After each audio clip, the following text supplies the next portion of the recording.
अस्सलाम वालेकुम नाज़रीन, आपको उम्मीद है भाई के नए एपिसोड में खुशामदीद। आज हमारे साथ मौजूद हैं फासली।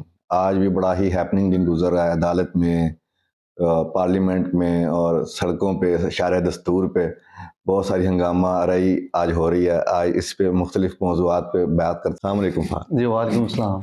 अच्छा, जैसे आप देख रहे हैं आज काफ़ी हैपनिंग दिन है। आज चीफ जस्टिस साहब ने भी सारी जो है काबीना को बुलाया हुआ था, उसमें अटॉर्नी जनरल भी थे, स्टेट बैंक के गवर्नर भी थे और वजारत दिफा के भी सारे थे। तो आप वहाँ से कुछ सुनने में आ रहा है कि वो स्टेट बैंक को आप जो है डायरेक्ट करेंगे शायद के पैसे देने के लिए, तो हुकूमत को क्या कंटेम्प्ट लगाते हुए, क्या मुझे समझ नहीं आ रही। आज़ाद कश्मीर के तो वज़ीर आज़म को नहीं छोड़ा गया, तो ये इधर क्या सूरत हाल है?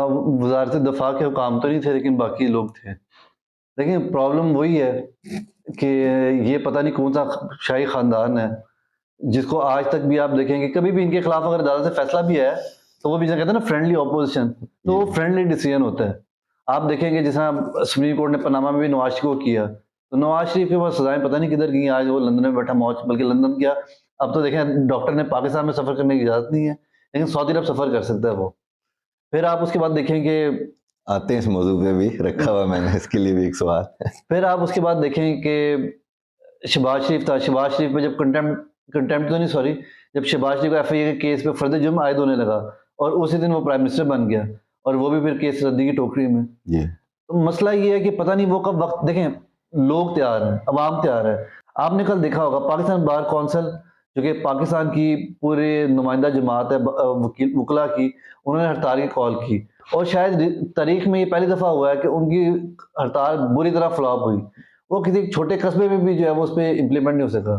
तो इसका मतलब ये हमें क्या शो कर रहा है? ये शो ये कर रहा है कि लोग तैयार हैं, वकला तैयार है, सिविल सोसाइटी तैयार है, लेकिन अगर कोई मानने के लिए तैयार नहीं है तो वो हुक्मरान है।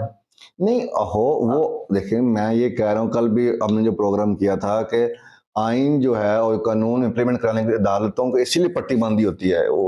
वो अंधी नहीं होती, वो उसका एक इस्तारत बांधी होती है कि किसी पे तफरीक ना करे छोटे बड़े में, मतलब कि इंसाफ करते हुए। तो हम ये देख रहे हैं, मैं आपको इसीलिए मिसाल दी है वजीर आजम आज़ाद कश्मीर की। और कल जो आज जो डेट खत्म हुई, आज बुलाया हुआ था जो 14 की, जो 10 की अप्रैल की डेट थी कि फंड्स ट्रांसफर करने नहीं हुआ, तो उसके बाद कोई हलचल होनी चाहिए। देखिए इसके, ये देखें आपकी बात बिल्कुल ठीक है, इसके बजाय इसके अलावा कोई सोल्यूशन ही नहीं है। आप ये देखें कि प्राइम मिनिस्टर और चीफ इलेक्शन कमिश्नर, वो तो उसका नौकर है ना प्राइम मिनिस्टर का एक। शहबाज शरीफ का आपको पता है एक बुज़दिल इंसान है, वो ताबेदार जनाब वाला जो है वो कैटेगरी में से है। उसकी इतनी पसली नहीं है कि वो खड़ा हो जाए। अगर वो खड़ा हुआ तो इसका मतलब है कि उसको पहले से श्योरिटी के मेरे पे कंटेम्प्ट नहीं लगेगी। और आप एक और चीज देखें ना, इंप्लीमेंट तो करवाना है प्राइम मिनिस्टर ने या चीफ इलेक्शन कमीशन ने। उन दोनों ने तो कसम खाई हुई है कि हमने हमने इंप्लीमेंट नहीं फाज, अभी भी आप, मैं जिस तरफ आपको लाना चाह रहा हूँ नहीं आ रहे, मैं अपना सवाल जो है रिफ्रेज करता हूँ। नहीं देखिए, मैं थोड़ी आपको एक मिसाल देना चाह रहा हूँ। मुझे आप ये बताएं, आप मुझे सवाल का मेरे सवाल का आप जवाब दें। जी जी। अगर एक इलाके का एसएचओ कसम खा ले कि मैंने फैसला इंप्लीमेंट नहीं करना, तो सुप्रीम कोर्ट के पास इसके अलावा कोई कंटेम्प्ट में उसको जेल भेजे और नया बंदा आए, इसके अलावा कोई चारा है? तो ये मेरा क्वेश्चन है आपसे कि वो क्यों नहीं कर रहे? देखिए वो जी ये वाली बात है ना, जैसे बंदयाल की तो समझ ही नहीं आ रही। वो तो नून लीग को बेसिकली खेलने का मौका दे रहे हैं। आप अगर चैनल देखें, इरफान कादिर को देखें, आप बाकी लोगों को देखें नून लीग के, वो कहते हैं जी अगर हम 30 अप्रैल को भी करा देते तो 90 दिन से तो बात आगे चली गई थी। तो बेसिकली तो 90 दिन की जो शिक है, आइन का है, उसको तो सुप्रीम कोर्ट ने तोड़ा है और वो बात तो उनकी किसी हद तक ठीक है। लेकिन मैं पहले आपको कहा, मैं इसको रिफ्रेज करना चाह रहा हूँ। आज अटॉर्नी जनरल को भी बुलाया हुआ था, वो राहदारियों में जो ब्रीफ टॉक होता है उसमें करते रहे कि हमें तो पार्लियामेंट ने मना कर दिया, हमने वहां से इजाजत ली, जैसे कि सुप्रीम कोर्ट ने उनको डायरेक्ट किया था कि पैसे जमा करें 10 अप्रैल तक।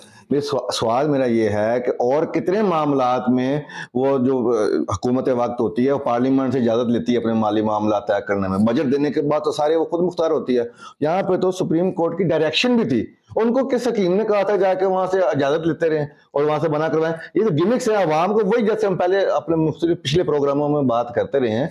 अवाम को तो ये समझते हैं कि इनकी सोचने समझने की सलाई सलब हो चुकी है, ये कीड़े मकोड़े हैं, इनकी राय की अहमियत नहीं है। घुमाने फिरने कान यहाँ से पकड़े वहां से पकड़े, वो आपके लिए बात कसम खा ली कि इलेक्शन नहीं कराने, उसके लिए मुख्तलिफ हरबे हीले इस्तेमाल कर रहे हैं। उनको किसी ने कहा इजाजत लें जाके, आप पैसे जमा करें या जाके कि हम नहीं कराते। कंटेम्प्ट लगता कि वो सुप्रीम कोर्ट के पास भी जवाब हो, इनको फारिग करे या रखे, जो भी है। देखिए यही तो मैं आपसे बात कह रहा हूँ ना, इसीलिए मैंने आपको एसएचओ की मिसाल दी है। देखिए हाई कोर्ट अगर एक एसएचओ को कहता है कि जी मुल्जिम को जाके पकड़ो, एसएचओ एक दिन आके कहेगा कि जी वो मेरा टायर उस पंचर हो केस गया। में तो अगर अदालत में जाएगा तो उसको सुपीरियर ऑफिस को सर को कह सकता है या तो आप खुद करें या इसको फारिग करें, जो भी करें। देखिए जब सुप्रीम कोर्ट ऑर्डर करती है ना, तो सुप्रीम कोर्ट के ऑर्डर के बाद कोई और गुंजाइश बाकी ही नहीं रहती। फिर आपको कोई पार्लियामेंट नहीं, कोई प्राइम मिनिस्टर नहीं, कोई चीफ मिनिस्टर नहीं, आपने जैसे उसको इम्प्लीमेंट करना होता है। तो 3 दफा हो चुका है ना गुंजाइश, देखिए वो 30 अप्रैल पे वो 14। देखिए वो तो सुप्रीम कोर्ट, यही तो प्रॉब्लम है ना। जैसे आपने पहले मिसाल दी आजाद कश्मीर के प्राइम मिनिस्टर की, उससे पहले आपने इमरान खान का देखा होगा। इमरान खान ने एक सेशन कोर्ट की जज को उसने क्रिटिसाइज किया। क्रिटिसाइज भी नहीं कहा, उन्होंने कहा हम आप पे कानूनी कार्रवाई करेंगे, उन पे उसको उनके कारकुन को तशद्दुद के बाकायदा निशान मौजूद थे और उसकी गवाही मिली थी, तो उन्होंने कहा आपने दोबारा उसको जिस्मानी रिमांड पे दे दिया, हम आपके खिलाफ कानूनी कार्रवाई करेंगे। उस पर उनको कंटेम्प्ट लगा दी। बिल्कुल यही तो बात है ना। और ये ड्रामा हो रहा है ना, तो आप देखें जस्टिस बंदयाल को नजर नहीं आ रहा, आप अली अमीन गंडापुर को देख लें। एक कोर्ट, फिर एक कोर्ट से दूसरे कोर्ट, दूसरे कोर्ट से एक शहर, फिर दूसरे शहर। एक बंदे को खां हसान न्याजी को पहले ऐसे हुआ, आप एक बंदे को घुमाते रहते हैं और फिर उसके बाद वो छुटता भी है। और भाई फिर पकड़ा क्यों था? आप एक बंदे को सजा देना, अगर वो मुजरिम है, उसने कोई जुर्म किया, उसको आप सजा दें। और अगर वो मुजरिम नहीं है तो किस कानून के तहत आप उसको इतने दिन जेल में अच्छा चले, ये तो ठीक है। और केपी की इलेक्शन, वो तो अभी डेट ही कोई चक्कर नहीं, वो क्या चक्कर? देखिए मैं आपसे वही वाली बात कह रहा हूँ कि देखिए आप लोगों को, जो ये पीटीआई वाले लोग जो खुश हो रहे हैं ना, उनको बिल्कुल खुश नहीं होना चाहिए। जिस दिन कंटेम्प्ट का नोटिस इशू नहीं होगा चीफ इलेक्शन कमिश्नर पे और शहबाज शरीफ से पे, उससे पहले आप भूल जाएंगे इलेक्शन होंगे। उससे पहले तो आप देखेंगे कि घुमाते रहेंगे। ये तो मुझे लग रहा है जैसा पता नहीं, वो कहता है ना, वो मतलब मैं वर्ड यूज नहीं कर रहा, वो कहते हैं वो कुत्ते चुराना रली हुई है। तो ये तो वो वाला हिसाब है ना कि आप बेसिकली अवाम को बेवकूफ बना रहे हैं मिलके। शायद अवाम इसलिए खुश है या मुतमईन है कि पूरा निजाम एक ही वक्त में सारा नंगा हो रहा है और अवाम इस चीज पर मुतमईन है कि सारी चीज, हर चीज वाज़ेह होती जा रही है। अब उनको कोई अभाम वाली बात पीछे रह नहीं गई। शायद ये एक ऑप्टिमिस्टिक वो सिर्फ है। नहीं, वो देखे ना, वो अवाम को लग रहा होता है कि शायद चीफ जस्टिस ने ऑर्डर दे दिया है तो अब इलेक्शन होंगे। लेकिन मेरा पॉइंट फिर वही है, जो नीचे इलेक्शन कराने के जो रिस्पॉन्सिबल इदारे हैं, उसको एक को हेड करता है शहबाज शरीफ और एक को हेड करता है सिकंदर सुल्तान, और वो दोनों जो है वो उन्होंने तो कसम खाई हुई है। अच्छा फाज, मैं अब इसमें एक तीसरे इदारे का जिक्र आपसे पूछना चाहता हूँ। आज एक पार्लियामेंट में इन कैमरा ब्रीफिंग भी चल रही है, अगर आप मुनासिब समझें दबी अल्फाज में वो भी थोड़ा जिक्र कर दें। देखें वो जान के मान पाते हुए। देखिए वो मसला उसके अंदर ये है, आपने कल भी देखा होगा कि पुराने जो आर्मी के जो वो हेड्स थे या सीनियर लोग थे, वो इमरान खान से आके मिले हैं। देखिए हर जो पैट्रियोटिक लोग हैं ना, जो आर्मी से मोहब्बत करते हैं, जो मुल्क से मोहब्बत करते हैं, मेरे और आप जैसे लोग भी, हाँ वो लोग बड़े परेशान हैं क्योंकि आर्मी में और अवाम में जो है ना वो गैप बढ़ता जा रहा है। और विद इन आर्मी के रैंक्स में भी आप देखें, अगर आप आर्मी के लोगों से जाके आप मिले, आप देखें वेटरन्स मिले कल? नहीं, आर्मी के लोगों से जो सर्विस में है, ऑफ द रिकॉर्ड बात करें तो वो भी परेशान है कि मुल्क के अंदर हो क्या रहा है। देखिए मसला ये है ना, मसला ये है कि देखिए मुशर्रफ ने मार्शल लॉ लगाया, जियाउल हक ने मार्शल लॉ लगाया, उन्होंने कहा जी सियासतदान चोर है, हम आके मुल्क को ठीक करेंगे। नहीं, वो तो माजी की बात होगी ना। आज क्या निकलेगा? मैं वही तो बात कर रहा में हूं, से मैं आपसे यही तो बात कर रहा हूँ। पता नहीं, मैं अल्लाह से दुआ करता हूँ कि हमारे जो एस्टेब्लिशमेंट के जो लोग हैं, जिनके हाथ में ताकत है, उनको अल्लाह ताला ये हिदायत दे, वो ये समझे इस वाली बात को कि वो इन चोरों के साथ अगर खड़े हुए नजर आएंगे। जिसने आपने एक चीज देखी होगी, फायद ईसा ने पार्लियामेंट में जाके इन चोरों के साथ तस्वीर खिंचा ली, कितना उसके ऊपर क्रिटिसिज्म हुआ है। आपने कभी ये देखा सुप्रीम कोर्ट का जज वजाहतें पेश कर रहा है, उसने पहले पार्लियामेंट में खड़े होकर वजाहत पेश की कि जी मैं आपसे मुतफिक नहीं हूँ जो यहाँ पे तकरीर हुई, फिर उसने लेटर इशू किया उसने स्पेशल। सुप्रीम कोर्ट के जजेस तो नहीं करते। अब बंदयाल पे देखें सुबह शाम देखिए इन्होंने चीफ जस्टिस बनना 4 महीने बाद, तो ये वहां पे मोरालिटी को कैसे अपना कंट्रोवर्शियल हो गया ना। कैसे कोई भी कह देगा, मिसाल के तौर पर इमरान खान आते हैं, कोई भी आता है, आपने तो उनके साथ जाके तस्वीरें खिंचाई, पार्लियामेंट में गए थे, तो एक जुमला बोलना है तो उनकी तो खत्म हो गई। ये लोग ये देखिए बेवकूफ लोग हैं, इस वाली बात को समझ नहीं रहे। अब एक मीडिया, सोशल मीडिया का दौर है। अगर आप देखें, आप इस वाली बात को जस्टिफाई करें, फायदे साहब जैसे लोग जस्टिफाई करें कि जी पार्लियामेंट ने करारदाद पेश किया है और पार्लियामेंट सुप्रीम है, तो कल को अगर एक गवर्नमेंट आके करारदाद पेश करेगी कि हम फायदे साहब से इस्तीफे का मुतालबा करते हैं, तो क्या वो पार्लियामेंट की बात मानते हुए इस्तीफा देगा? अगला सवाल मेरे से आपसे फाज यही था कि जैसे जैसे जितनी ये लूप होल्स को एक्सपोज कर रही है हुकूमत, जितनी जिटाई से और क्या नाम है मुख्तलिफ हिले बहानों से दाएं बाएं जो आइन से डिविएट करने के दे रही है, आने वाली हुकूमत, ये तो हालांकि मिनॉरिटी गवर्नमेंट है, आने वाली हुकूमत कोई भी हो, थोड़ी बहुत भी पावर हो या थोड़ी सादा अक्सरियत भी हो, वो तो ऐसे ऐसे तरीके हरबे इस्तेमाल करेगी कि उसके लिए आने वाली वाली प्रेसिडेंस कैसे सेट कर रही है ये यही हुकूमत? तो बात है ना, आप ये बेसिकली आने वाले वक्त में जो हुकूमतें आएंगी वो तो फिर पता नहीं क्या करेंगी। यही तो मसला है नून लीग का। देखिए, लोगों की अखलाकियत तबाह कर देते हैं और बाद में उस बात से खुद ही मुकरते हैं। वोट को इज्जत दो, और अब आप देखेंगे वोट को इज्जत दो। प्रॉब्लम ये है कि आप देखेंगे, आप ये नैरेटिव आप आज बिल्ड कर रहे हैं कि पार्लियामेंट सुप्रीम है। चले, हमने मान लिया जी जाली पार्लियामेंट भी नहीं है, धांधली भी नहीं थी, नून लीग की हमने कोई बात जो है वो नहीं मानते हम। तो कल को जो पार्लियामेंट आएगी, इसका मतलब है वो जो करारदाद पेश करेगी, वो करारदाद पेश करके कहती है कि जी मैंने आपसे कहा फायदे साहब इस्तीफा दे, तो क्या फायदे साहब इस्तीफा दे देगा? वो बाकी जजेस के बारे में कहते हैं जी वो क्योंकि पार्शल है तो वो इस्तीफा देके घरों को करारदादें मंजूर करके इजाजतनामे दें या ना दें करके पार्लियामेंट में डाल के आइन से खेलते रहे ना जी। कल को वो कहते हैं जी वो करारदाद मंजूर करेगा जी, जो चीफ ऑफ आर्मी स्टाफ है वो उसकी पावर वज़ीर आज़म को चली जाएंगी, तो क्या मतलब है? बिल्कुल इसी तरह सिमिलर मामला एक और हुआ कि कल 8 मेंबर बेंच बना, हुकूमत क्या हम उसको मुस्तरद करते हैं, हालांकि वो लार्जर बेंच है, फुल कोर्ट भी बना दें, जो 8 का फैसला हो गया अगर यूनानिमस, यही तो सेम चीज है। देखिए, ये तो मसला हमारे मुल्क की बदकिस्मती ये है कि इन्होंने कोशिश करके प्लान करके इन्होंने लोगों को तालीम से दूर रखा।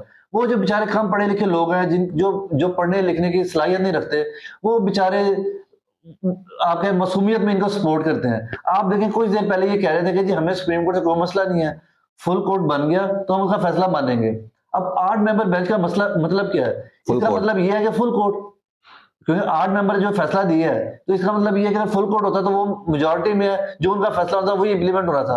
अब ये कहते हैं जी हम 8 मेंबर को भी मुस्तरद करते हैं। नहीं, मैं तो इसमें कोई भी जो है ना चीज का, आने वाली हुकूमत इनकी प्रेसिडेंट पे चलते हुए आने वाले कोई भी बंदा बेंच को मुस्तरद कर दे तो कंट्रोवर्शियल बना दे तो बस वो खेली जाए। फिर मैं यही तो आपसे बात कर रहा हूँ ना, मिसाल के तौर पे नून लीग की ख्वाहिश पूरी हो जाए, इस अमल की रोकथाम कैसे, किस फोरम पे होगी, कौन है? मैं आपसे यही तो बात कर रहा हूँ। देखिए, नून लीग मिसाल के तौर पे इमरान खान को मरवाने में कामयाब हो जाए, नहीं आप कह रहे हैं कि स्वाबदीदी इख्तियार है उनका ना, अगर वो कर रहे हैं मतलब किसी चीज पे अमल तो ठीक है, ना करना चाहिए तो नहीं सही, कोई इसको कानूनी फोरम नहीं जहाँ पे इस चीज को रोका जा सके। तो अदालतों ने रोकना है ना। वो जो आपने जहां से बात शुरू की थी, देखिए अदालत के पास हमेशा मॉरल अथॉरिटी होती है। अदालत एक फैसला देती है, मिसाल के तौर पर चलिए आप लाहौर की बात करें, लाहौर हाई कोर्ट एक फैसला देती है, अगर पंजाब गवर्नमेंट वो फैसला ना माने तो क्या होगा?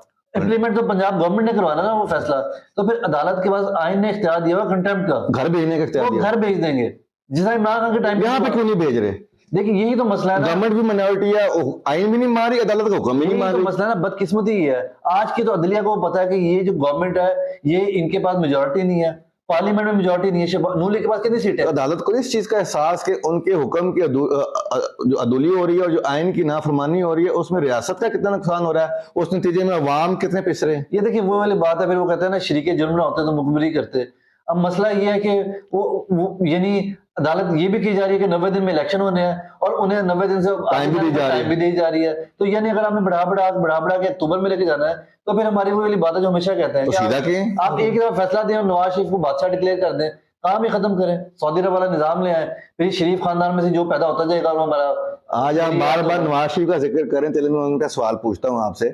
देखें कि जब वो गए तो एक ही दिन में 4 दफा केस लगा, हम सारा इस चीज पे बात करते रहते हैं। 400 रुपए का बॉन्ड भर के यहाँ से वो पाकिस्तान से चले गए, बड़े धूमधाम से, बड़ी इज्जत अफजाई से गए, 4 हफ्ते के लिए गए थे। देखिए जिस दिन वो गए उसी दिन उनके भाई पे जिसने उनकी गारंटी दी हुई थी 4 हफ्ते में वापस आएंगे, 50 रुपए का बॉन्ड भर के उनको जो हलफ उठवाया गया वजीर आजम का, उस पर कोई पूछना लेना, उनसे पूछते हैं ना उनके वकला से कहते हैं भैया कहाँ गया आपका? वो मुजरिम है, वो मुलजिम नहीं है जो गए हुए बेल लेके, वो मुजरिम है, पाकिस्तान की अदालतों से गए हुए। और कितने मुजरिमों को पाकिस्तान की अदालत दुनिया भर में कोई अदालतें ऐसे बाहर भेजती हैं। सबसे पहले तो इसमें मेरा एक ज़िमनी सवाल भी आपसे ये है कि उनसे कोई पूछने वाला नहीं है। आपने सन 85 से ऑफ एंड ऑन ये मरकज में हुकूमतों में रहे हैं और पिछले मतलब 8 से जो है कि सन 2008 से लेकर 18 तक तो मुसलसल रहे ना पंजाब में, तो एक फैसिलिटी भी ऐसे नहीं बना सके जहां पर इनका इलाज ही हो सके। देखिए हमारे मुल्क की जो हम इतना नीचे जा चुके हुए हैं, पस्ती की रीजन यही है जो हमारे नबी सल्लल्लाहु अलैहि वसल्लम ने कहा था कि गरीब के लिए और कानून और अमीर के लिए और कानून। आप नवाज शरीफ का आप एक बात देखें, आपके पास क्या कोई मिसाल है पूरे पाकिस्तान के 75 सालों में कि एक मुजरिम, सजा याफ्ता मुजरिम, वो आप अदालत से बाहर निकाल के और आप उसको बाहर भेज दें, सारे फिर जेलें खोल दें। बिल्कुल। अगर आपने इलाज करवाना तो इलाज इधर होता है ना। ये ऐसी है कि आप किसी को अली अमीन गंडापुर है, वो भी कहते हैं जी मैं बीमार हूं, मेरे प्लेटलेट्स गिर गए हैं, और आप उसको क्या करेंगे? आप उसे पिम्स लेके जाएंगे या आप उसे लंदन भिजवा देंगे ताकि वो जब मर्जी दिल करे वो आए ना वापस ही ना आए।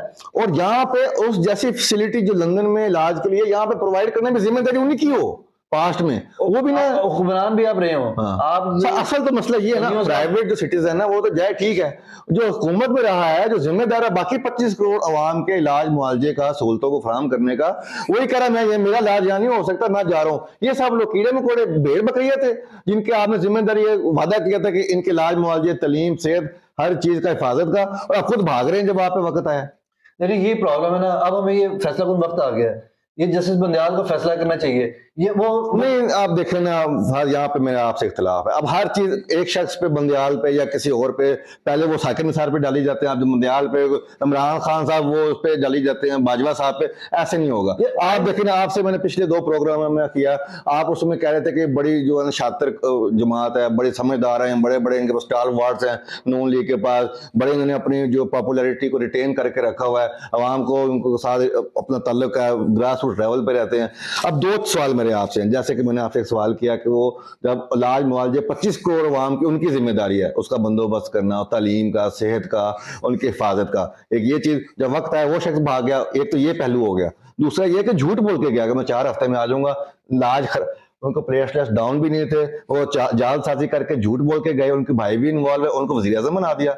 और कौम, ये हमारी कौम हमारे बारे में ये चीज क्या कहती है? मेरा आपसे जो अवाम इससे कैसे बड़ी जिम्मा हो सकती है? मेरा आपसे काउंटर सवाल है, किसके कंधे पे पांव रख के नवाज शरीफ बैठ गया? सर वो तो कर गए ना, मैं तो वो तो कह रहा, वो तो उस पर तो आपने बात कर ली, तनकीद कर ली, उनको अपने बुरा भला कह लिया, अवाम की उससे बड़ी जिम्मा है। सर आप दुनिया में कोई और मुझे मुल्क बताएं, नाम लेना 200 ममालिक में से, वहां पे एक झूठा शख्स, एक शख्स उनका साबिक हुक्मरान झूठ बोल के मुल्क से अदालतों में बाहर चला गया है और वहां अपने मुल्क में इलाज भी नहीं करवा सकता, इसी पे डूब मर जाना चाहिए उसको। देखिए अवाम तो कब, मुझे आप बताएं, अवाम ने ज़िमनी इलेक्शन में शो किया, अवाम को नहीं, वो जो आप कहते हैं रिटेन किया हुआ है, जो मिसाल के तौर पर अगर 1 लाख वोट इमरान खान के किसी कैंडिडेट को पड़ा तो 75,000 उनको भी तो पड़ा, उन 75,000 लोगों की कोई जिम्मेदारी नहीं है इस मुल्क रियासत की तरफ। देखिए यही तो बात है ना, हमारा मकसद ये है कि लोग, उनको जिम्मे तो उन 75,000 ने रखा हुआ ना। देखिए वो कहते हैं ना, वक्त लगता है हर चीज में बेहतरी आने में, 100 साल बाद जो है वो। मेरा ये है कि अल्लाह ताला ने जो फर्स्ट वर्ल्ड कंट्री है और जो हमारी डेवलपिंग वर्ल्ड है, इसमें जो लोगों के दिमाग है सोचने समझने की सलाहियत, अल्लाह ने कोई तफरीक नहीं रखी हुई, उनको भी सेम दिमाग दिया, यहाँ पे भी सेम दिमाग दिया। वो शख्स वहां पे कोई शख्स उनके मुआशरे में किसी ने ये हरकत की, वो तो सोशलाइज नहीं कर सकता, वो शर्म के मारे किसी महफिल में नहीं जाता कि लोग मुझसे पूछेंगे, मैं नजरें नहीं मिला सकता, तो यहाँ पे आवे आवे जावे जावे लोग फूल फेंकते हैं। देखिए आपने जो घर को बंजर बना दिया ना, आपने खंडर रात में वो तब्दील हो गया, वो रातों रात ठीक नहीं होगा, वो स्टेप बाय स्टेप होगा। आप ये देखें, मैं इस चीज को मैं पॉजिटिवली देखता हूँ। आप मुझे एक बात बताएं, मेरे आप एक सवाल का जवाब दें, वकला की तंजीमों में असर रसूख नून लीग का था या पीपल्स पार्टी का था? आज ये दोनों पार्टियां इकट्ठी हैं, इन दोनों पार्टियों के पास सारे सरकारी वसाइल हैं, फंड्स हैं इनके पास, उसके बावजूद आप मुझे बताएं करके हड़ताल की क्यों नहीं कामयाब करवा सके? सर ये तो हथियार है ना, मैं तो आम अवाम की आपसे बात कर रहा हूँ। मेरा कहने का मतलब है, ये पार्टियां, पीपल पार्टी हो गई या ये वो या नवाज शरीफ की पार्टी की मेजोरिटी, देखिए सीट क्यों नहीं हो चुकी हमारे मुआशरे से? देखिए मुझे आप एक बात बताएं, आप अल्लाह की शान देखें। देखिए मैं आपको एक बात, मेरा आपसे सवाल है, आप देखें कि हम कहते थे कि जी ताकतवर अमेरिका जिसको चाहेगा वही हुकूमत में आ सकेगा, एस्टेब्लिशमेंट जो जब तक ना चाहिए बंदा हुकूमत में नहीं आ सकता, ठीक है। फिर हम कहते थे वो जी जुडिशरी है वो मिल जाती है, वो सारा कुछ होता है। आज ये सब चीजें एक तरफ खड़ी हैं, उसके बावजूद हुकूमत इलेक्शन क्यों नहीं करा रही? सिर्फ अवाम का डर है ना, उन्हें भी पता है, उन्हें भी समझ है कि अवाम की अक्सरियत जो है वो बदल चुकी हुई है, वरना तो आज इलेक्शन करवा दें, उन्हें पता है धांधली करके भी हम नहीं जीत पाएंगे। इतना फर्क आ चुका हुआ है कि अब वो देखें, जो आप 75,000 वाली बातें कर रहे हैं ना, वो अब पुरानी हो चुकी हुई है। अब तो वो शुरू की बात थी, अब तो इन्होंने साल गुजार लिया। पहले तो बहाना था ना जी हमारा हनीमून पीरियड है, शहबाज कहता मैं 3 महीने में तब्दीली ले आऊंगा, मेरे पास तजर्बा है, इसहाक डार कहता है तजर्बा है। उसकी वजह तो इन्फ्लेशन है ना, वो उसकी वजह तो इन्फ्लेशन है, वो जो आप कह रहे हैं कि पुरानी बात होगी। मेरा और लेकिन मैं आपसे अखलाकियात की बात करूंगा, झूठ बोलना और इलाज के लिए ये लोग बाहर जाते हैं, इनकी औलादे तालीम के लिए बाहर जाती हैं, तो यहाँ पे जो लोग हैं उनके तो हालांकि जिम्मेदारी है इलाज और तालीम के लिए। आपसे इस पे तरजीहात देखिए, इसमें सबसे पहले जो है ना, एक वो ठीक है, ये तो लास्ट बहस है, लेकिन जो मेन बात है ना, वो मेन बात ये है कि हमें जजेस को अकाउंटेबल करना पड़ेगा। आप मुझे बताएं, एक सेशन जज या एक मजिस्ट्रेट एक मुजरिम या मुजरिम तो नहीं मुलजिम को, जो उसको भी पता होता है कि ये इनोसेंट है, मजाक में एक पर्चा बना हुआ है, और वो 10 दिन 20 दिन 30 दिन उसे जलील जिस्मानी रिमांड दे दिया, जुडिशियल कर दिया, ठीक है, रात के 12 बजे खोल दिया और सारा कुछ कर दिया, वो किस दिन अकाउंटेबल ठहराया जाएगा? जैसे अतर मिंगला कह रहे थे कि 100 मोटर लेने नहीं चाहिए, उस दिन सबसे पहले वो गए कोर्ट सबसे पहले वो दौड़ा हुआ था रात क्योंकि को 12 बजे। उसके अब्बा जी खतरे में थे, तो सबसे पहले वो दौड़ा हुआ था। ये मुनाफकत जो है ना हमारे माशरे की, ये पहले खत्म। देखिए इसका आगाज जो है ना हमेशा इंसाफ से होगा, जुडिशरी से होगा, जब वो अकाउंटेबल होंगे। अगर एक जज गलत फैसला देता है और ये नजर आ रहा है, देखें पर्चे में आपको नजर आ रहा है ना, एक पर्चा जो मजाक में पर्चा है, जिसका कोई कैजुअलिटी नहीं है। देखिए आप कहते हैं जी एक बंदे ने जो हमला कर दिया, लश्कर के साथ हमला कर दिया, ना कोई बंदा जख्मी हुआ है, ना कोई बंदा मरा है, तो आप उस बंदे को कैसे अंदर डाल सकते हैं? चलिए आप इन्वेस्टिगेट करें, आप उसका पूरा केस तैयार करें, जब वो साबित होता है फिर आप उसको सजा दें और उसको अंदर करें।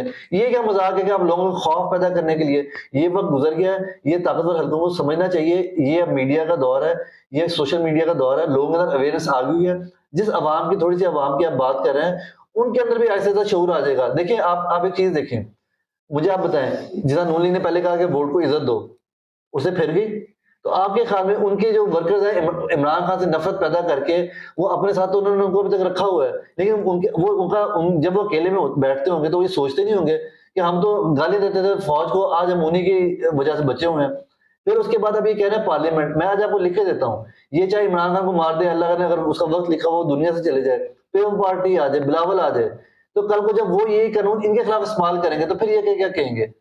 पार्लियामेंट के अगर एक करारदाद से आप आइन को दबा सकते हैं, तो फिर तो बस ये बादशाह है ना। मैंने आपसे भी वही कहा है, मलूकियत वाला दोबारा एग्जैक्टली ये 3 और 13 विकेट के दोनों साइड वाला बात अदालतें हमारी खत्म करें। वो वक्त गुजर गया कि आप दोनों साइडों पे खेल सकते। अब आप फैसला करें, आप फैसला करें, या आप बादशाह डिक्लेयर कर दें शरीफ खानदान की, या आप इन्हें कानून के नीचे लेके आए। आजाद कश्मीर का जो प्राइम मिनिस्टर था उसको तो आपने एक दिन भी नहीं दिया। आप देखिए एक दिन भी नहीं दिया, हाई कोर्ट ने उसे उसके बाद उन्होंने कहा जब तक अदालत मंसूख बर्खास्त नहीं होती है, सलाह दे के फारिग। और उसने कोई, देखिए अगर आप उसका केस भी देखें, उसने ऐसा कुछ नहीं किया था कि हम, उसका तो कोई बयान भी नहीं चला बेचारे का टीवी पे। उसने ये भी नहीं कहा था कि हम अदालत की, सुप्रीम कोर्ट ने फैसला दिया, उसने कहा हम नहीं, और हाई कोर्ट ने दिया, ठीक है। उसने पार्लियामेंट में खड़े होकर अपनी, उन्हें खिताब किया था कि जी ये स्टे मिल रहा है तो ये ज्यादती है, उसने तनकीद, उसने जस्ट तनकीद की थी। उसके बाद उसने माफी भी मांग ली, अदालत में पेश होकर माफी मांग ली, आपने फिर भी उसको नहल कर दिया। आपने बताया कि जी जो अदालतों की इज्जत है वो इतनी मुकद्दम है, तो वो सिर्फ उसके लिए है। शहबाज शरीफ पाकिस्तानी शहरी नहीं है, या वो किसी और मखलूक से आया हुआ है। तो प्रॉब्लम यह है कि जब अदालतें सही होंगी और वो सीधे रास्ते पे चलेंगी, उसके बाद ही हमारे मुल्क के अंदर तब्दीली का आगाज होगा। अवाम बदल चुकी हुई है, अवाम बदली हुई है, तभी इलेक्शन नहीं हो रहे। जी नाज़रीन, आपने आज की हमारी गुफ्तगू समाअत फरमाई, इस पे अपने कमेंट्स और अपनी आरा से हमें आगाह कीजिए।